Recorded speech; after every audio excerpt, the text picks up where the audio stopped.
श्री कृष्ण कहते हैं, जिंदगी में एक ही नियम रखो, सीधा बोलो, सच बोलो और मुंह पर बोलो। जो अपने होंगे वह समझ जाएंगे और जो नाम के होंगे वो दूर हो जाएंगे।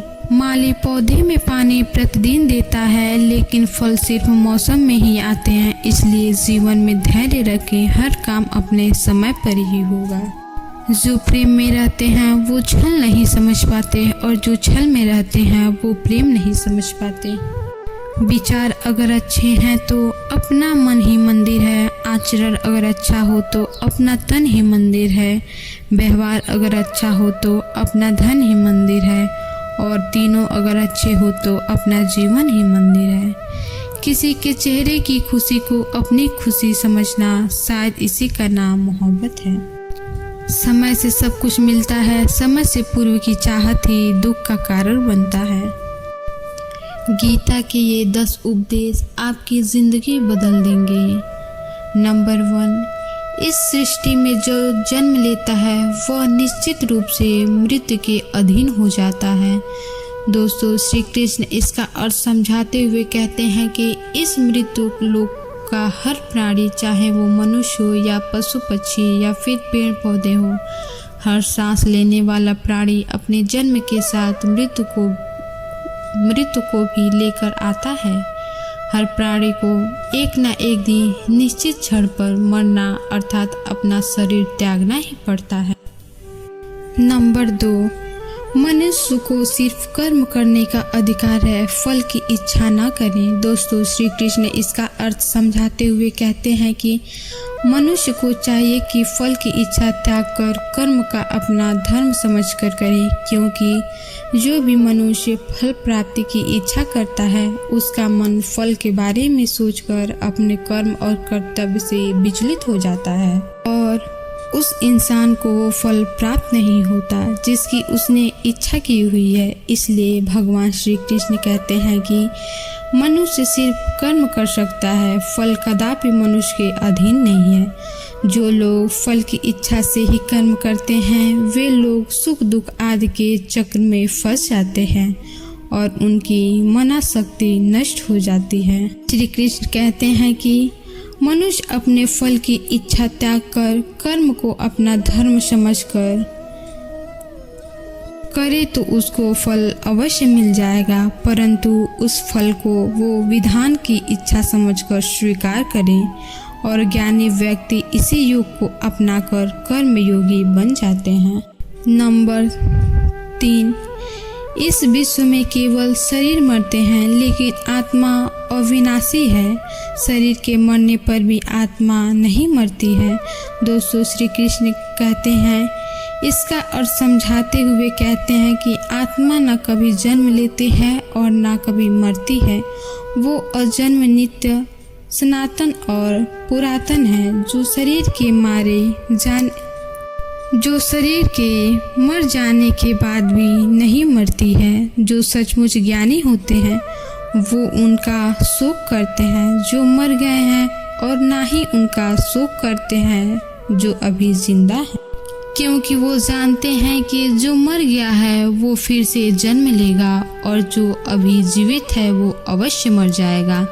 मरने वाला फिर से जन्म लेगा, क्योंकि केवल शरीर का नाश होता है। शरीर के अंदर जो आत्मा है वो कभी भी नहीं मरता। आत्मा को न कोई शस्त्र काट सकता है और ना ही उन्हें अग्नि जला सकती है, ना ही जल गला सकता है और ना ही वायु सुखा सकती है। नंबर 4, दोस्तों, श्री कृष्ण कहते हैं कि मनुष्य के शरीर का एक अदृश्य अंग का है। अदृश्य अंग है मन, जो दिखाई नहीं देता है, परंतु वही इस शरीर का सबसे शक्तिशाली हिस्सा है। मनुष्य को में घमंड की मदिरा पिलाकर मदोष करने वाला पाखंडी केवल ये मन ही है। उसके हाथों में मोह माया का जाल है, जिसे वो मनुष्य की कामनाओं को टालता रहता है और उसे अपने वश में करता है। ये मन शरीर से भी मोह करता रहता है और अपनी खुशियों से भी और अपने दुखों से भी करता रहता है। खुशियों में खुशियों भरी गीता गाता है और दुख में दुख भरे गीत गुनगुनाता है। अपने दुखों में दूसरों को शामिल करके उसे खुशी मिलती है। किसी भी मनुष्य को उसका मन जीवन के अंत तक अपने जाल से निकालने नहीं देता है। अपनी रस्सी में बांधकर उसे तरह तरह के नाच नचवाता रहता है। ऐसा तब तक होता रहता है जब तक हम अपने मन को अधीन रहने देंगे, तब तक हमारा मन हमें नाच नचाता रहेगा। मनुष्य का मन मनुष्य को इतनी फुर्सत भी नहीं देता कि वो अपने अंदर में झांककर अपनी आत्मा को पहचाने, और आत्मा के अंदर जिस परमात्मा का प्रकाश है उस परमात्मा का साक्षात्कार करें। किसी भी जीवित प्राणी के लिए आवश्यक है कि प्राणी अपने मन को काबू में करके अपने अंदर में झांककर अपनी आत्मा को देखे। तब तक उस आत्मा के अंदर उसे परमात्मा का प्रकाश स्पष्ट दिखाई देगा और उसी को ही परमात्मा का साक्षात्कार कहते हैं। नंबर 5, हमारा शरीर और मन कैसे काम करता है। दोस्तों, श्री कृष्ण कहते हैं कि मनुष्य का शरीर एक रथ के भांति है, जैसे आँख, कान, नाक, जीभ और त्वचा आदि। इन इंद्रियों घोड़ों को जो सारथी चलता है वो सारथी ही हमारा मन है, और उस रथ में बैठा हुआ स्वामी वही हमारी आत्मा है। मनुष्य की इंद्रियां विषयों की ओर आकर्षित होती रहती हैं, और ये सब तभी तक ही हो सकता है जब तक जीवात्मा अपने मन को काबू में न लाए। जब तुम स्वयं मन के अधीन न रहकर अपने मन को अपने अधीन कर लोगे तो वही मन एक अच्छे सारथी की तरह तुम्हारे शरीर रूपी रथ को सीधे प्रभु के चरणों में ले जाएगा। यदि मन तुम्हारा स्वामी है और तुम उसके अधीन हो तो वो तुम्हें माया के बंधन में जकड़ता रहेगा, और जब तुम अपने मन पर काबू पालोगे और उसके स्वामी हो जाओगे तो वही मन तुम्हें मोक्ष के द्वार तक ले जाएगा। नंबर 6, गीता के अनुसार खुशी के 3 प्रकार हैं। दोस्तों, भागवत गीता के अनुसार इस दुनिया में 3 प्रकार की खुशी होती है।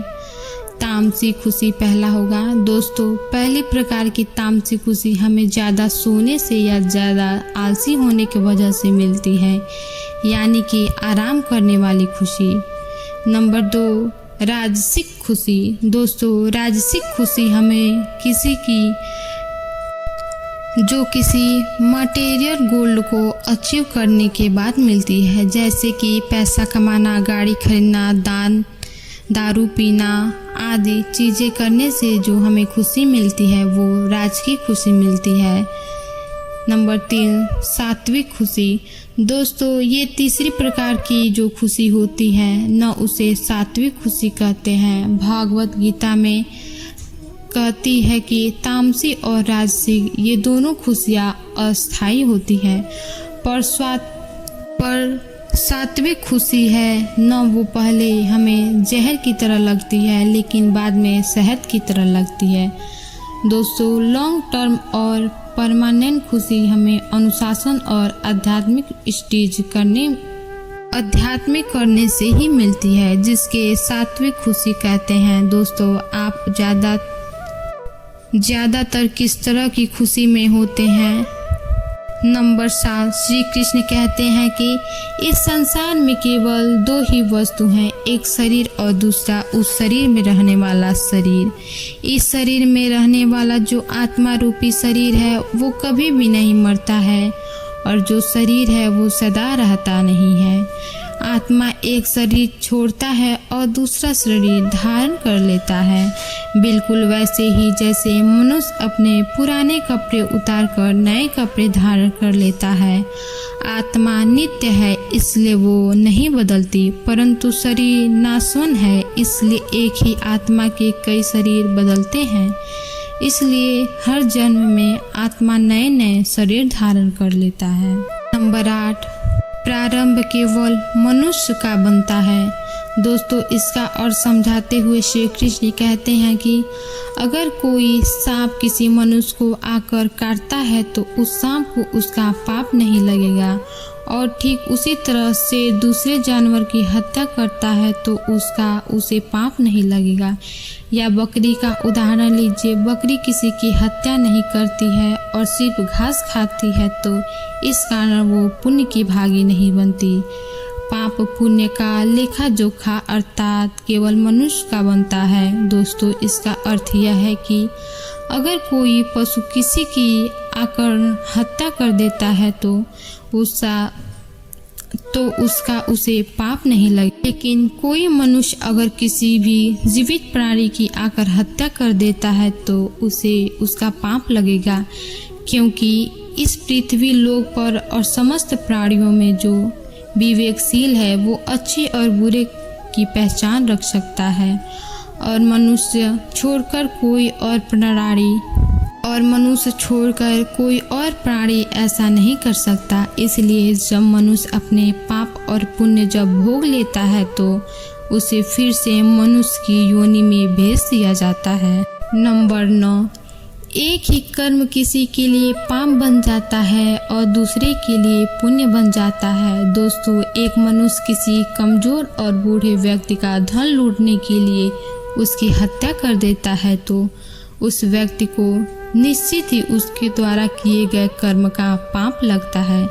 यदि दृष्टि मनुष्य किसी स्त्री के साथ जबरदस्ती बलात्कार करने की कोशिश कर रहा है तो उस स्त्री की रक्षा करने के लिए अगर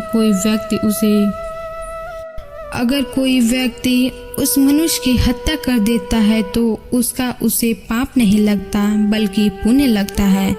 दोस्तों, कर्म तो वही रहा किसी की हत्या करना, परंतु उस कर्म के पीछे भावना क्या है, मारने वाले की नीयत क्या है, इसी के फर्क में एक ही कर्म किसी के लिए पाप हो सकता है और दूसरे के लिए पुण्य हो सकता है।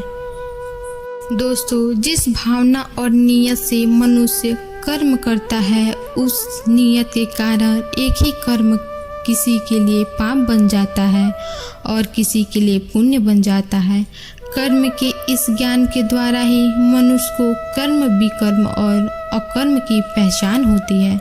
दोस्तों, उसका अर्थ यह है कि मनुष्य जब निष्काम भावना से कर्म करता है तो उस कर्म का फल उसे नहीं भोगना पड़ता, इसलिए वो अकर्म हो जाता है। कर्म उसे कहते हैं जिसे सकाम भाव से और फल की इच्छा से किया जाता है, जिसका फल मनुष्य को उसके कर्म के अनुसार अवश्य मिलता रहता है। अच्छे कर्म का अच्छा फल मिलता है और बुरे कर्म का बुरा फल मिलता है, और जो सत्य, कपट, हिंसा आदि अनुचित और निश्चित कर्म को विकर्म कहते हैं। नंबर 10, हर मनुष्य का प्रथम धर्म क्या है और अपने धर्म का विधान मनुष्य खुद बनाता है। दोस्तों, इसका अर्थ समझाते हुए श्री कृष्ण कहते हैं कि धर्म का जो विधान है अगर उसे किसी दूसरे ने बनाया हो तो वो तुम्हारा धर्म नहीं हो सकता। तुम्हारा धर्म वही है जिसे तुमने स्वयं बनाया हो, जिसे तुम्हारी आत्मा ने स्वीकार किया हो। धर्म एक व्यक्तिगत चीज है जिसका फैसला व्यक्ति को खुद लेना पड़ता है।